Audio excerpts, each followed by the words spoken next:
קבלו בבקשה במחיאות כפיים סוערות את עדי בינדר.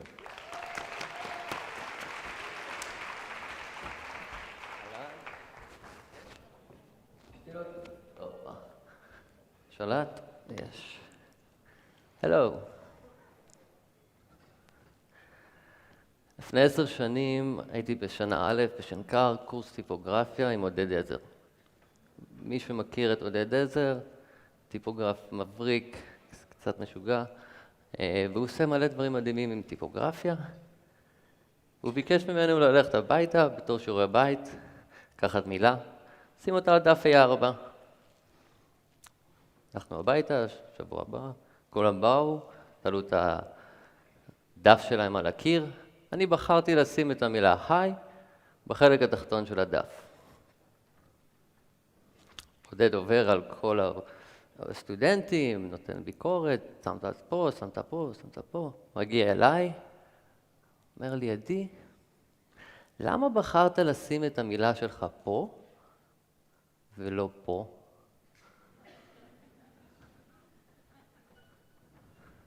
ככה נראיתי. What the fuck are you talking about? הרגע, לפני שבועיים עברתי את המבחני קבלה לשנקר, אני יודע למה לא הזזתי 2 מילימטר את הטיפוגרפיה. זה תסכל אותי. לא היה לי את הידע להגיד לו בכלל, למה? אנחנו מקבלים החלטות שרירותיות, ולא היה לי איך לענות לו על זה. זה נורא תסכל אותי. מצד שני, זה גרם לי לחשוב על כל ההחלטות הכי קטנות שאנחנו צריכים לתת עליהן את הדעת בתור מעצבים, מאפיינים. כל דבר חייב להיות מגובה באיזה purpose and reason. אז מאז באמת התחלתי לחקור יותר את כל ענייני הקבלת החלטות, ואיך אפשר לעזור לנו לקבל החלטות עם הרבה יותר משמעות, שאני אוכל לישון בלילה בשקט ויגיד, למה שמת את ההיי הזה למטה? אז אני אחזור רגע לעודד עזר, שאמר לי, למה הזזת אותו ככה? ומאז חיפשתי את המיקום של הפיקסל המדויק. מהו הגודל הטקסט המדויק, מהו גודל תמונה מדויקת, רוחב מסך, שוליים, צבע, קונטרסט. הכל ניתן למדידה. בשביל להבין את זה, אני רוצה לספר לכם על הרומן שלי עם פיבונאצ'י. פיבונאצ'י היה חי לפני 800 שנה, והוא קבע שיש איזשהו סיסטמה בטבע, איזשהו קוד אסתטי שטבוע גם בנו על הרמוניה. מה זה יופי? מה זה הרמוני? וכשמסתכלים על דברים מהטבע, אנחנו רואים שיש להם איזשהו פאטרן שחוזר על עצמו.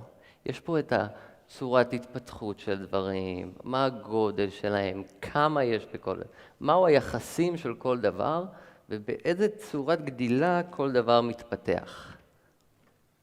כשמתרגמים את הדבר הזה למספרים, זה יוצא הרצף הזה. איך זה עובד?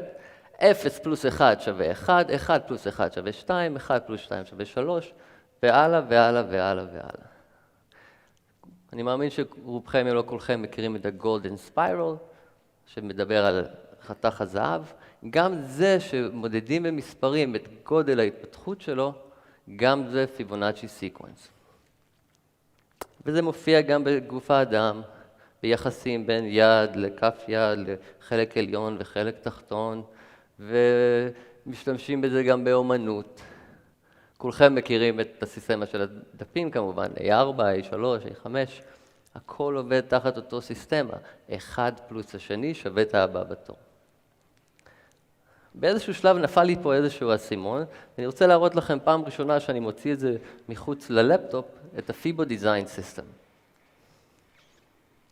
FIBO Design System מורכב מהחברים הכי טובים שלי, תכירו. סמי סקוואר, בוב בוקסס, פול דה פירמיד, סיזר סרקל וליאו דה לטר. הכלים האלה נותנים לי למדוד כל דבר שרק תחלמו עליו, דו-מימד, תלת-מימד, טייפ, אלמנטס, מרג'ינס, כל מה שאתם רוצים, הוא יודע לעשות, אוקיי? שאני או כל אחד מהצוות שלנו במוביט מתחיל להשתמש בהם, אנחנו כבר יודעים מה אנחנו רוצים להניח על הדף, וכל מה שנשאר לנו לעשות זה לרקוד עם הכלי הזה. ממש סוג של ריקוד שמתחיל וביחד עושים את זה.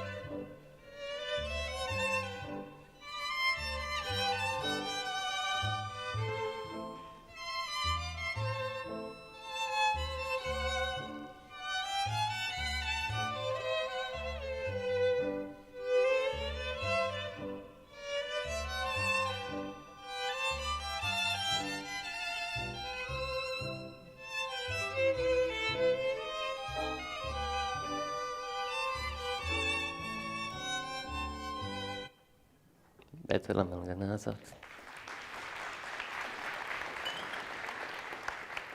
מה ראינו בעצם? זה הדף בית של מוביט, ואני ושאר הצוות, אנחנו 6 מעצבים היום בצוות, צריכים להניח תכלס דברים על הדף. אז איזה גודל יהיה התמונה שאנחנו שמים למעלה בהום פייג'? מה יהיה הגודל של הסקשן הדר שיש לנו ממתחת שחוזר על עצמו לאורך כל האפליקציה? איפה אני מניח את הטקסט למעלה? יש שם 1134 פיקסלים על אייפון 6. איפה אני מניח אותו? מה יהיה גודל המרווחים מימין לשמאל? זה יכול להיות אינסופי, נכון? מה הגודל של האייקונים שיושבים לי בתוך הנביגציה? אחד הכפתורים המרכזיים שלנו זה הפאב של האקשנס. מה יהיה הגודל של העיגול? מה יהיה הגודל של האייקון בתוכו? מה יהיה הריווח שלו מתחת לקו שמגיע? כל זה הרי אנחנו צריכים לתת עליו את הדעת, נכון? כל דבר פה אנחנו צריכים לעמוד מאחורי איזושהי החלטה. עכשיו, כמובן שאני לא עובד לבד, אז מצח אצלנו שענבל בצוות שלנו עשתה, itinerary, אוקיי? אנחנו צריכים להשתמש באותם כלים, כל עוד אנחנו משתמשים באותם כלים, אנחנו מצליחים לשמור על קונסיסטנטיות שחוזרת על עצמה over and over again, והיא משתמשת בדיוק באותו טול שאנחנו משתמשים כדי להגדיר את כל הדברים הקטנים האלה שאנחנו צריכים להגדיר. עכשיו, חוץ מלעצב מוצרים במוביט, יש לנו גם מרקטינג, יש לנו עוד כל מיני דברים. למשל, מרקטינג דיזיינרס, או כל מי שעובד על זה, צריך לעצב באנר. עכשיו, אני לא מן הסתם יכול לשבת ולעשות את הכל ולהסתכל על כל דבר. גם פה משתמשים באותו כלים, עם אותם יחסים שקבענו, אותם מרווחים, והדבר הזה תופס את כל האלמנטים במסך. כל דבר ניתן למדידה. אז דיברנו על נביגציה, דיברנו על פיקסלים. מה עם קצת צבע וקונטרסט? איך אני יכול, הרי אנחנו מעצבים יכולים לשבת שעות ולבחור אפורים, נכון? קצת יותר כהה, קצת יותר זה, קצת יותר זה. אני לוקח לי שנייה. בואו ניקח פלטה של ורודי. ורוד ללבן. ברגע שאני פורס לי פה את הכלים, הם אוטומטית יודעים לעשות לי חיתוך מאוד מאוד הרמוני, שיוצר לי בסופו של דבר פלטה הרמונית ומושלמת לכל אורך הסקאלה. עכשיו, אני אקח את הדבר הזה ויזיז אותו ימינה או שמאלה לאורך הסקאלה, הפלטה משתנה לגמרי, אוקיי? זה היה הדגימה הכי ראשונית. תזיז אותו ימינה שמאלה, הכל משתנה. אנחנו בתור מעצבים, כמובן שהעבודה שלנו היא לצמצם את זה אחרי זה ל5 כדי שנוכל לעבוד עם זה. תראו את סם, אנחנו צריכים להוציא מפה אפורים עכשיו. עושה את החיתוך של האפורים לאורך הזה, מוריד לו חיתוך הורזנטלי לאורך העיגול, והוא אוטומטית יודע לדגום לי את הדבר הזה, ולהוציא ממנו את אותו פלטה הרמונית שחוזרת מבהיר לכהה, בלי להתאמץ בכלל.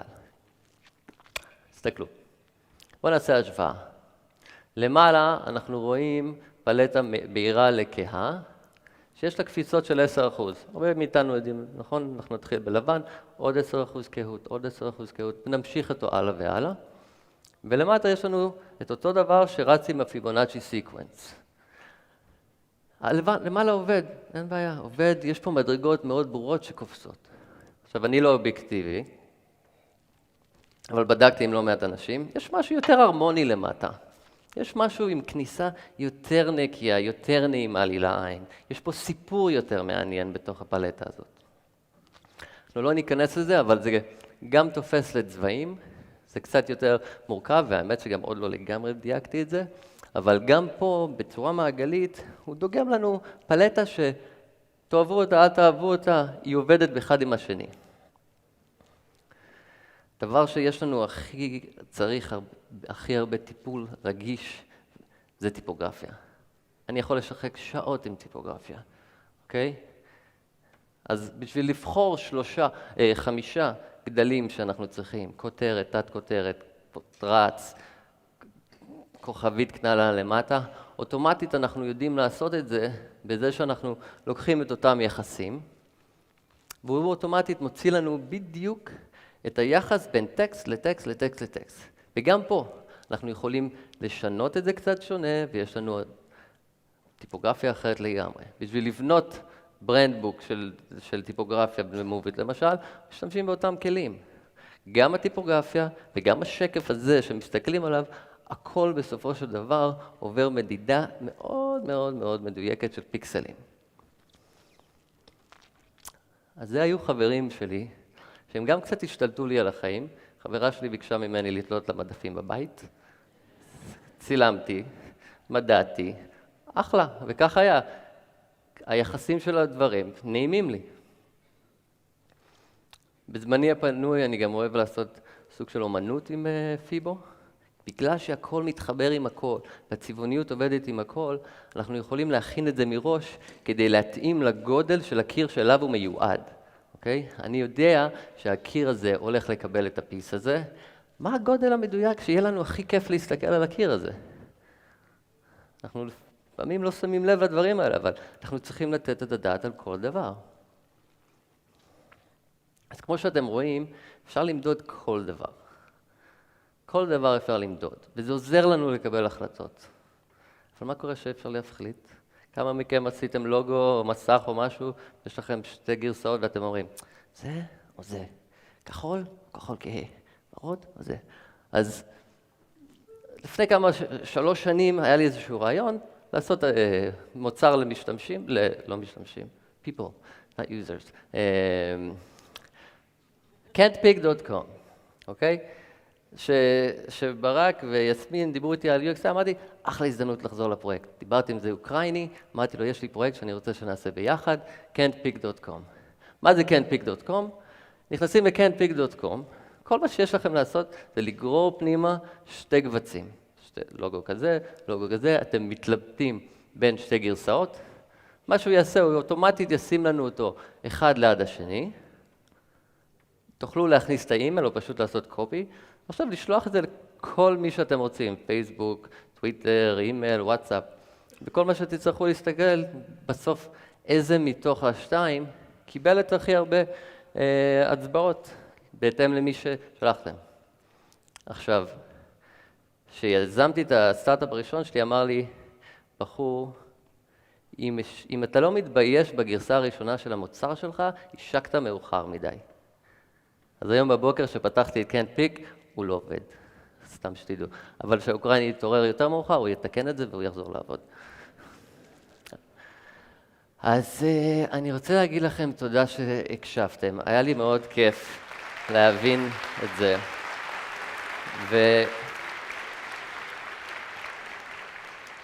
הגענו עד לפה, לא נעשה סלפי עם כולם, באמת.